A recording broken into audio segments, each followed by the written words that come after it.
오늘 함께 나눌 말씀의 제목은 부활하신 예수님의 소중한 인맥되어라는 제목으로 함께 은혜 나누겠습니다. 우리나라 장례식장에서 상조회사가 준비하는 그 평균 식사의 양이 몇 인분인지 혹시 아십니까?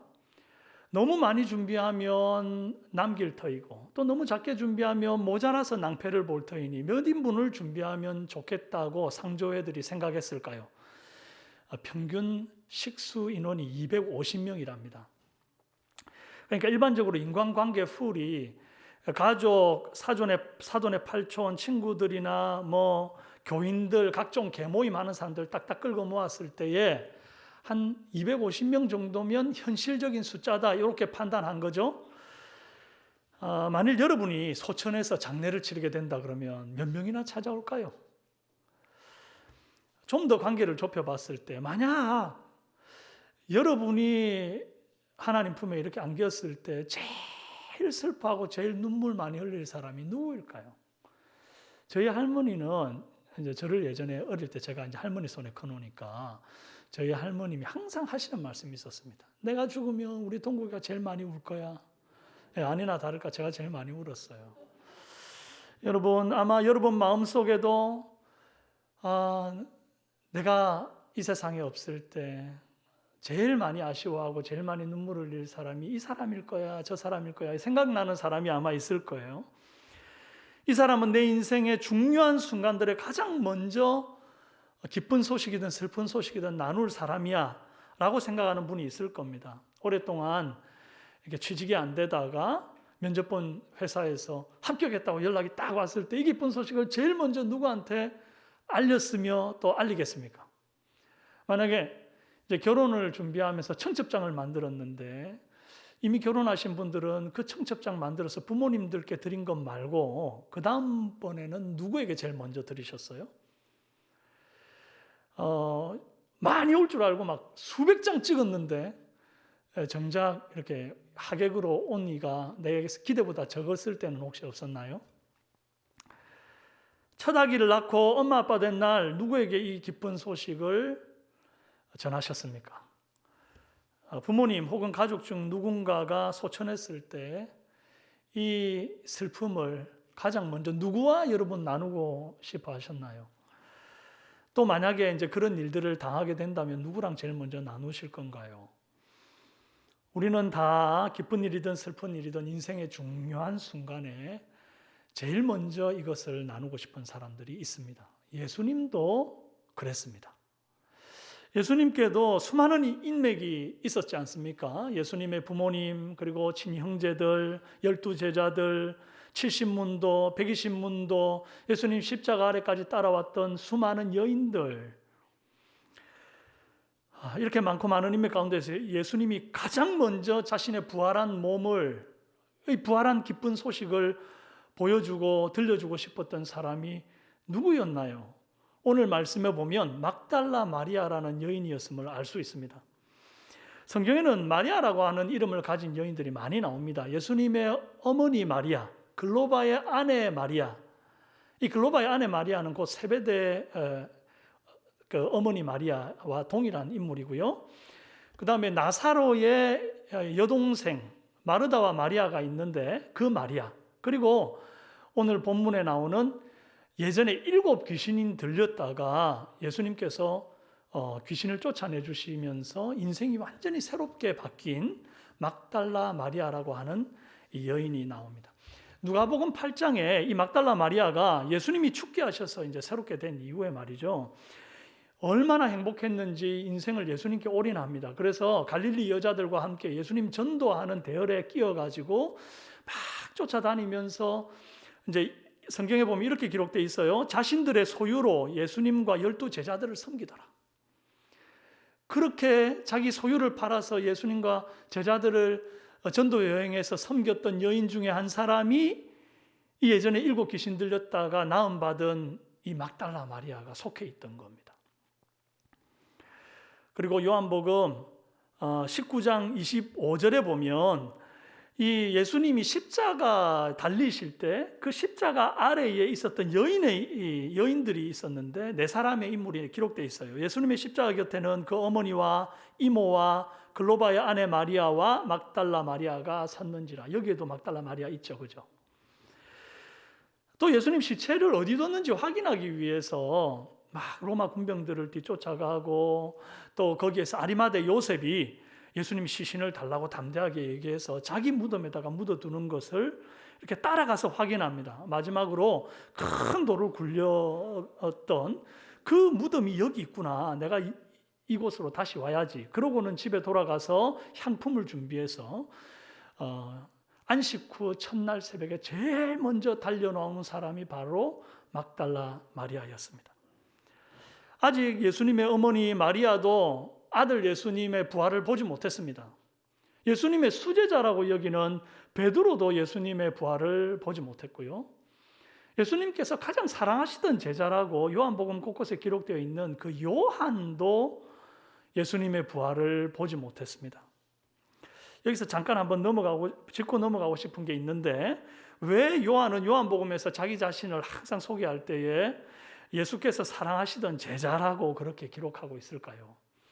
마태, 마가, 누가복음, 이 복음서에는 요한을 두고 설명할 때 항상 세베대의 아들 요한 이렇게만 얘기하지 다른 수식어가 없습니다. 그런데 요한복음에서 분명하게 예수께서 사랑하시던 제자라고 자기 자신을 자꾸 피력하거든요. 이유가 뭡니까? 마태, 마가, 누가가 나를 수식한 것으로는 내 수식이 부족하다, 모자라다 이겁니다. 예수님께서 그 많은 12제자 중에 나를 제일 사랑했는데 왜 그걸 빼놓냐 이거예요. 그래서 이제 요한이 요한복음에만 굉장히 특별하게 이런 기록을 기록해 놓을 뿐 아니라 요한복음 13장 23절에는 다른 데는 없는 이런 기록도 있습니다. 예수의 제자 중 하나 곧 그가 사랑하시는 자가 예수의 품에 의지하여 누웠는지라. 최후의 만찬을 할 때 예수께서 사랑하시던 제자가 예수의 품에 안겨서 누웠다는 거예요. 이게 이제 요즘 청년들 표현으로는 굉장히 꼼냥꼼냥한 표현이라 그럽니다. 얼마나 이게 좀 뭐랄까 굉장히 특별한, 또 어떻게 보면 들으면 약간 좀 오글오글한 그런 표현 아니겠어요? 그런데 이걸 담대하게 내가 그 예수 품에 안겼던 남자다. 이렇게 이제 기록을 한 거죠. 엄청나게 각별해 보이는 기록이죠. 이처럼 예수님이 자기를 특별히 사랑했다고 여겼던 요한이었기에 예수님 십자가 달릴 때 다 도망갔는데, 제자들 다 도망갔는데 예수님 십자가 아래에 유일하게 와 있었던 남자 제자가 바로 이 요한이었습니다. 요한은 또 예수님의 어머니 마리아 곁에 딱 떠나지 않고 어머니를 부축하고 서 있는 거예요. 그랬더니 예수님께서 십자가 위에서 7마디를 하실 때 하신 말씀 중에 여자여 보소서, 아들입니다. 이제 당신 아들입니다. 보라, 네 어머니라. 이제는 네가 내 어머니 마리아를 네 어머니로 모셔다오. 이렇게 친어머니를 부탁까지 하지 않습니까? 그러니 요한이 얼마나 프라이드가 넘쳤겠습니까? 와, 이 친형제들한테 부탁하는 것도 아니고 나한테 부탁했다, 나한테. 그들보다도 나를 더 믿어주신 것 아니냐. 요한은 그만큼 예수님이 자기를 사랑해서 그랬다고 확신했던 것입니다. 그래서 그 요한복음을 쓸 때마다 예수의 사랑하시던 제자, 사랑하시던 제자. 그런데 이렇게 예수께서 사랑하시던 제자라고 여겼던 요한도 예수님의 부활하신 모습을 처음으로 본 게 아닙니다. 부활하신 예수님을 누가 제일 먼저 봤습니까? 막달라 마리아요. 안식 후 첫날 새벽에 여자의 몸으로 혼자서 예수님의 시신 누인 곳으로 올라왔습니다. 무덤에 올라왔어요. 이 막달라 마리아가 예수님이 부활하신 첫 모습을 보았는데요. 주님이 그 많고 많은 인맥들, 아까 말씀드렸던 그 많고 많은 인맥들 가운데에 하필이면 한때 미친년 소리 듣던 이 귀신 들렸던 여자가 이제 예수님 만나 행복을 찾고 다시 인생이 변화된 이 여자가 그 다른 모든 인맥들을 제치고 예수님의 첫 부활을 경험하게 된 이 사건을 통해서 주님이 왜 내가 막달라 마리아에게 내 모습을 보여줬는지 좀 곰곰이 생각해봐라. 우리에게 뭔가 메시지를 던지는 것 같습니다. 그 메시지의 첫 번째가 무엇인가 하니 부활의 주님은 끝까지 기다리는 자에게 만나주시는 분이라는 메시지인 거예요. 1절에 안식 후 첫날 일찍이 아직 어두울 때에 막달라 마리아가 무덤에 와서 돌이 무덤에서 옮겨진 것을 보고 그럽니다. 일찍이 아직 어두울 때에 제일 먼저 무덤에 올라간 사람이 막달라 마리아.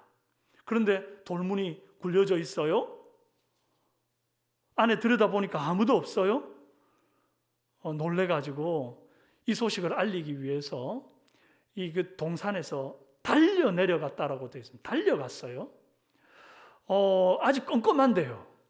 그럼 여자가 동산에 혼자 온 것도 대단한데 달려서 내려가가지고는 거기에서 수제자 베드로, 예수님을 가장 사랑하시던 제자라고 하는 그 요한에게 이 소식을 알립니다. 그랬더니 이제 요한과 베드로가 서로 앞다퉈서 무덤을 향해 다름박질하기 시작합니다. 굉장히 디테일하게 사절에 기록되어 있는데 둘이서 경주하듯이 달렸는데 이제 요한이 베드로보다 먼저 당도를 했어요.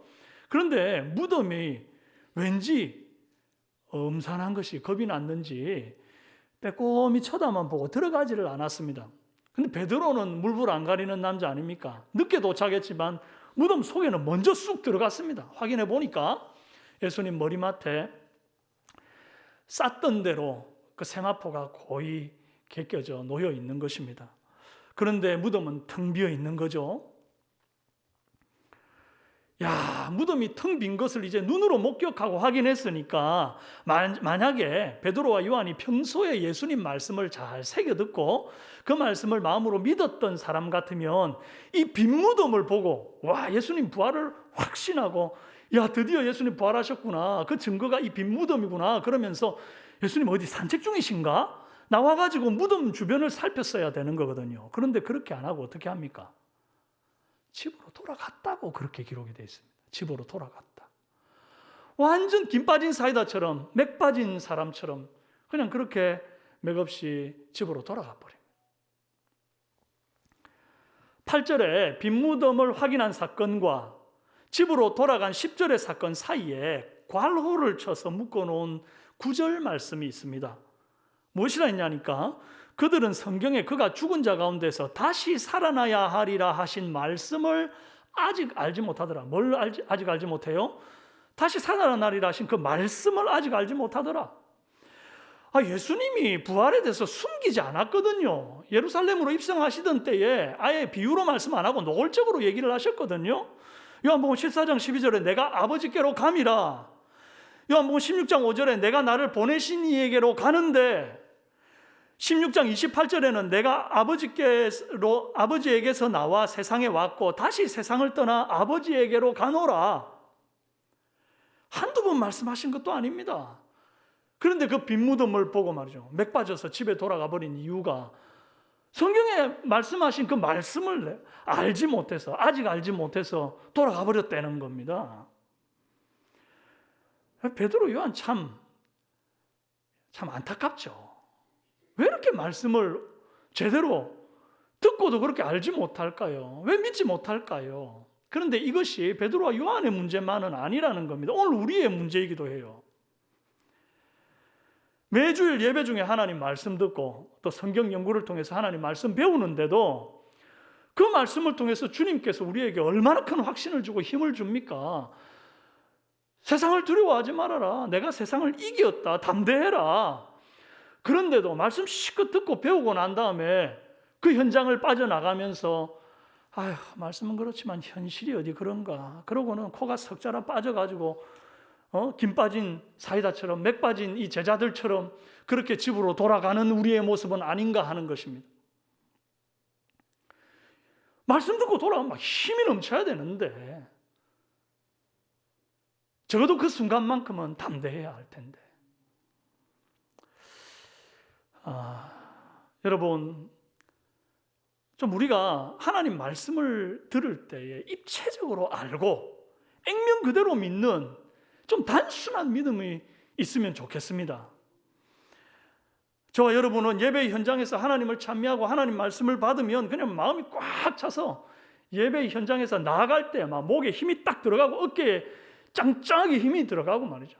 밥 안 먹어도 배가 부르고 막 담대하게 그렇게 한 주간 힘있게 승리하고 돌아오는, 우리 마지막 찬송할 때 있잖아요. 나는 믿네 주의 능력으로 담대히 나가리라. 좀 그렇게 나가서 주와 함께 싸워 승리하고, 그리고 다음 주에 만나서 한 주간 승리를 서로 자축하고 서로 간증하고 그런 은혜가 있기를 원합니다. 베드로와 요한이 떠나버린 이 빈무덤, 이제 홀로 남겨진 막달라 마리아가 할 수 있는 것은 아무것도 없죠. 남은 거 뭐밖에 없습니까? 제자들 둘이 집에 돌아간 것처럼 막달라 마리아도 이제 집에 돌아가는 것만 남은 것 아닙니까? 그런데 이 막달라 마리아가요, 너무 마음이 짠해가지고 돌아가지를 못합니다. 아쉬워서 발이 안 떨어집니다. 분명히 그 빈무덤인 걸 확인했는데 그 예수님 시체에 향품을 좀 발라드리고 싶은 그 마음, 단지 뭐 큰 거 바라는 것도 아니고 시체 그 한번 보겠다는데 그게 이루어지지 못하니까 마음이 서운해가지고 마치 망부석처럼 어린아이처럼 그 자리에 그냥 돌처럼 서가지고는 하염없이 눈물을 흘립니다. 이미 빈 거 확인했는데 또 봅니다. 근데 아까 분명히 비어 있었는데 또 보는 순간 거기에 천사가 서 있는 겁니다. 한 천사는 머리에, 한 천사는 발치에. 천사만 있는 게 아니라 뒤에서 갑자기 예수님이 나타나십니다. 베드로와 요한이 무덤 안에 들어가서 확인해 볼 때는 분명히 비어 있었잖아요. 그들은 포기하고 집에 돌아갔잖아요.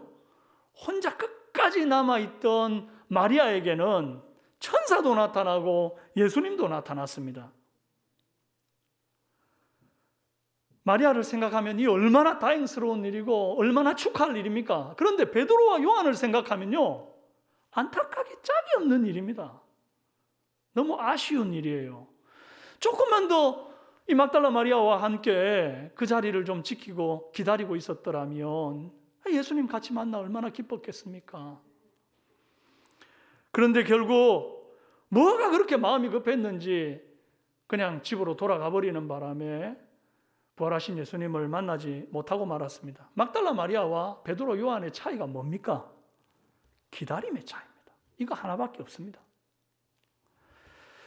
기다림은 사랑에서 출발합니다. 기다림이, 사랑이 크면 클수록 기다림의 시간도 깁니다. 탕자의 비유를 보면 알 수 있습니다.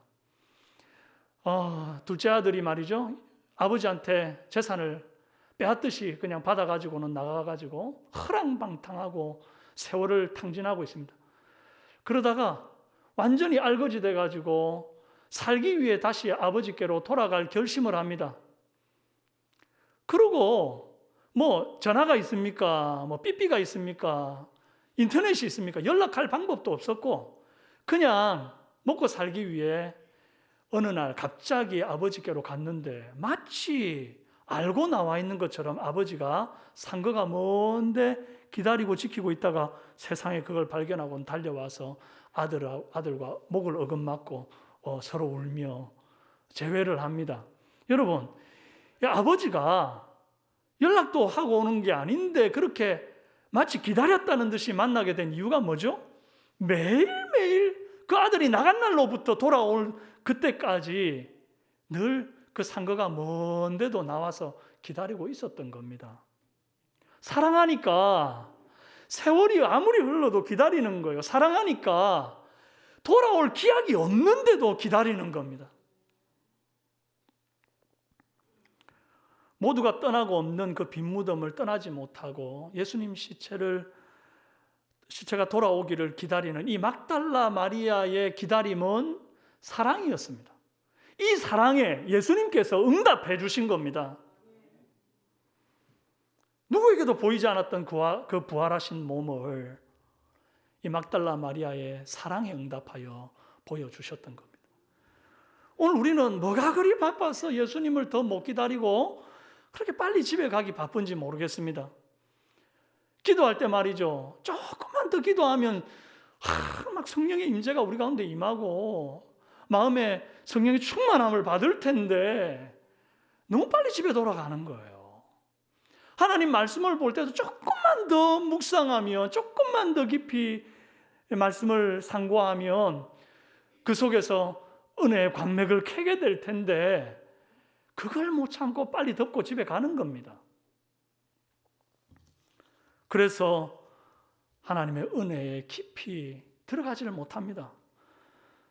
기도를 했는데 응답이 제가닥 떨어지면 좋겠는데 일주일이 지나고 한 달이 지나고 1년이 지나도 안 떨어지니까 하나님이 어디 있노? 그러고는 막 그냥 주님을 교회를 떠나버리는 사람들도 많이 있습니다. 여러분, 응답이 좀 더디 와도 기다리기를 바랍니다. 사랑하면 기다리는 거예요. 그래서 기다림은 사랑이에요. 주님은 당신을 만나고 싶어서 기다리는 그 사랑 많은 성도들을 절대 실망시키지 않으시는 분인 줄로 믿습니다. 두 번째로, 부활의 주님은 어두운 가운데에서도 우리를 아시는 분입니다. 막달라 마리아가 예수님을 만나러 온 시간이 새벽이에요. 1절에 안식 후 첫날 일찍이 날이 아직 어두울 때에 그랬잖아요.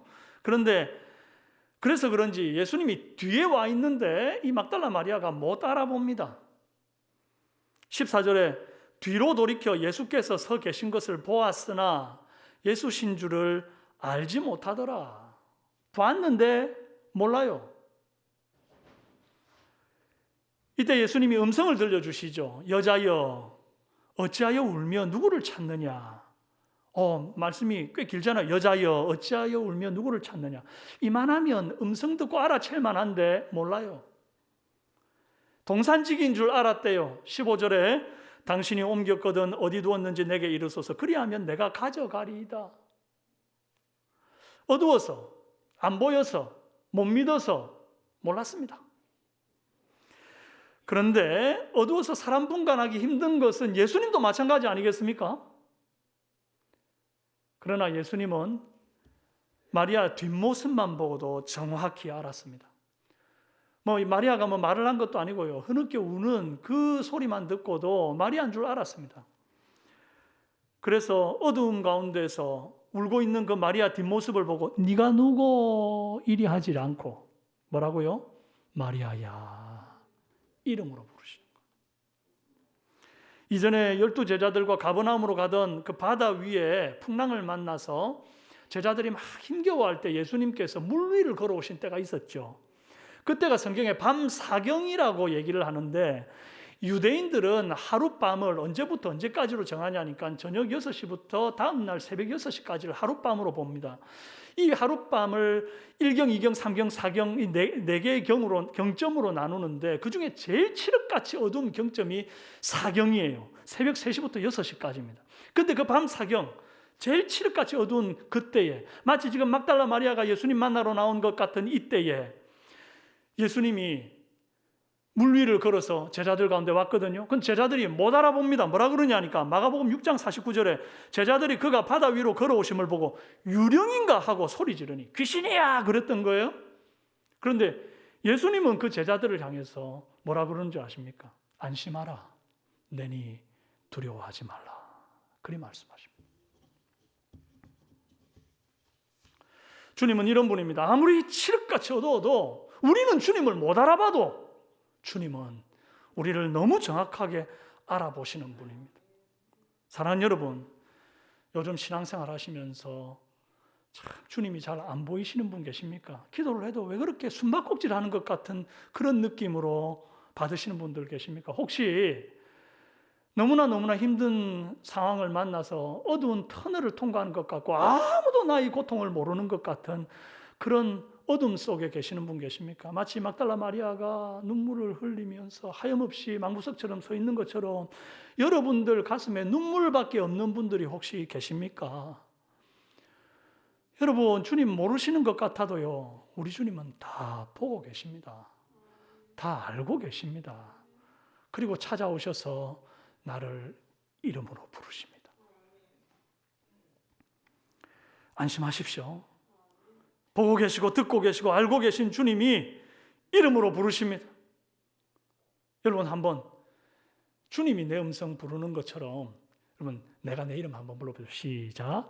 동구가 마리아야 이렇게 하는 것처럼 아마 우리 주님이 지금 심정이, 만약에 주님이 지금 부활하시면 주님 부활을 정말 찬미하겠다고 나와 있는 여러분 뒤에서 여러분의 이름을 이렇게 부르실 거예요.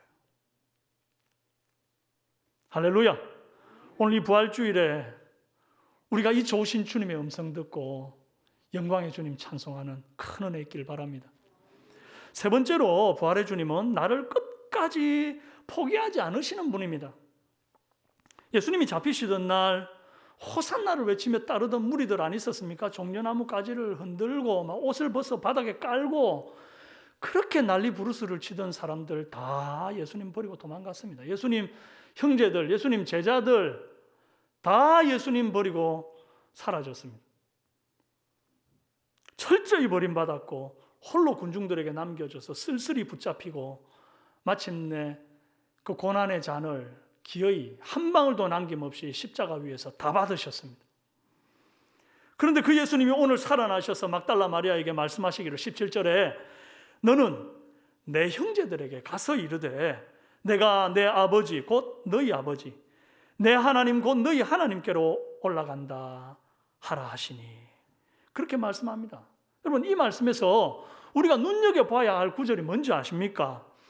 내 형제들에게 가서 이 대목이라고 저는 생각합니다. 왜 그러냐 하니 결정적인 순간에 도망친 사람들이 무슨 형제입니까? 베드로는 3번이나 부인하지 않았습니까? 심지어 저주하며 부인하고 말이죠. 맹세하며 부인하지 않았습니까? 요한은 그 사랑하시던 제자라고 말하던 그 요한은 이 군병들이 붙잡으니까 옷을 벗어버리고 벌거벗고 도망갔거든요. 그러면 이런 사람들을 형제라 불러야 마땅합니까? 아니면은 너는 배신자에게 가서 너는 결정적인 순간에게 도망치는 박쥐 같은 자에게 가서 너는 말과 행동이 다른 자들에게 가서 이러면서 마치 막 서슬이 시퍼렇게 서가지고 주님이 좀 냉정하게 이렇게 좀 한마디 해주셨어야 되는 것 아닙니까? 의절에도 아무 말 할 말 없는 사람들을 향해서 예수님 하시는 말씀이 여전히 내 형제들에게 가서 이리 말씀하는 거예요. 그뿐 아니라 내 하나님은 너희 하나님이고 내 아버지는 너희 아버지다. 이걸 다시 한번 확증해 주시는 거예요. 다들 주님 부인해가지고 미안해 죽겠는데 면목이 없는데 그 면목 없는 제자들을 주님께서 뭘 하시냐니 내 형제다. 내 아버지는 네 아버지다. 변함없다. 네가 나를 버렸어도 변함없다. 우리 주님 그리 말씀하시는. 오늘 우리가 살면서 사람 눈치 보고 돈 눈치 보고 조직 눈치 보고 세상 눈치 보면서 얼마나 주님 부인할 때가 많습니까? 입으로 대놓고 나는 주님 부인한다 이러는 사람이 어디 있습니까? 크리스찬 중에. 그런데 내 삶과 내 행동으로 내 말로 주님을 자랑해야 될 때 혹은 내가 주님 믿는 표를 내야 될 때 함구하고 침묵하는 경우들이 있지 않습니까? 슬그머니 넘어가는 경우가 있지 않습니까? 그러면서 은근히 우리가 주님을 부인할 때가 많이 있습니다. 그러나 여러분 잊지 말아야 할 것, 그 면목 없는 순간에도 잊지 말아야 할 것은 주님이 어떤 경우에도 우리를 포기하지 않으신다는 것입니다. 버리지 않으신다는 거예요. 내 아버지는 곧 너희 아버지다. 너희는 내 형제다. 확증하고 붙들어 주시는 그 말씀, 여러분 우리도 가슴에 새겨놓고 주님을 끝까지 붙잡기를 바랍니다. 사랑하는 여러분 기억하십시다. 부활하신 주님은 끝까지 기다리는 자에게 반드시 만나주시는 분입니다. 바쁘다고 너무 빨리 집에 돌아갈 생각만 말고 기도의 자리, 말씀 배우는 자리에서 조금 더 기다리시는, 조금 더 사모하고 또 기다리시는 저와 여러분 되기를 바랍니다. 그리고 부활의 주님은 어두운 중에도 나를 아시는 분입니다. 그리고 나를 이름으로 부르시는 주님이십니다. 나는 영안이 닫히고 그래서 주님을 못 알아보고 나는 내 환경에 함몰돼 가지고 주님을 바라보지 못할 때도 주님은 여전히 나를 보시고 찾아오십니다. 마지막으로 부활의 주님은 나를 끝까지 포기하지 않고 형제라 불러주시는 주님이라 했습니다. 여러분, 저와 여러분은 예수님에게 그 많고 많은 인맥들 가운데에서도 소중한 인물들입니다. 오늘 막달라 마리아의 심정으로 부활의 주님 뵙기 원하여 나온 여러분은요, 우리 주님께 있어서 VIP입니다. 할렐루야. 이 주님의 사랑을, 변함없는 사랑을, 나를 형제로 부르시는 그 사랑을 가슴 깊이 새기는 부활주일 되고, 이 주님의 사랑을 막달라 마리아가 그 무덤에서 주님 만나고 난 이후에 내려가서 담대하게 사람들에게 증거하는 것처럼 우리도 주님의 증언자가 되어서 살아가는 저와 여러분 되시기를 주님의 이름으로 축원합니다. 잠깐 한번 기도하겠습니다. 살아계신